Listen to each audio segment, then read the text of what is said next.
Diabetes is one of the health priorities of New Zealand. There are about 150,000 people diagnosed with diabetes and nearly as many undiagnosed diabetes. My research is about understanding the prevalence of diabetes, complications, and quality of diabetes care.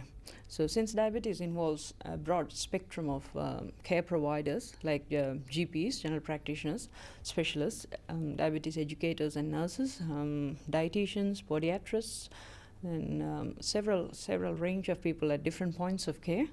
And there is data collected by all these people which are where the information flow isn't really optimal.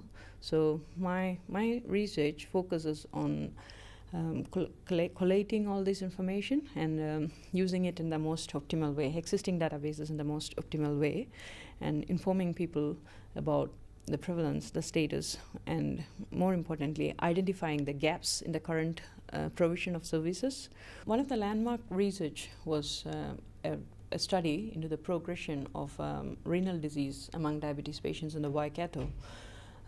We looked at existing information from the hospital, which is Renal Dialysis and Transplant Registry, hospital admissions for renal disease, and used the secondary services diabetes service database register as a cohort for that, and retrospectively looked back at how they developed renal complications.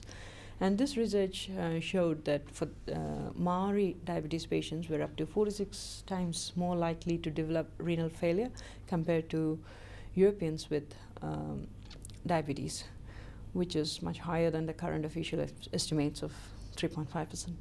So one of the projects that I'm involved with currently is the Regional Diabetes Information Service Project. It's a collaboration between the Waikato District Health Board, the Waikato Clinical School, and the Pinnacle Group Limited, which is the PHO for the region.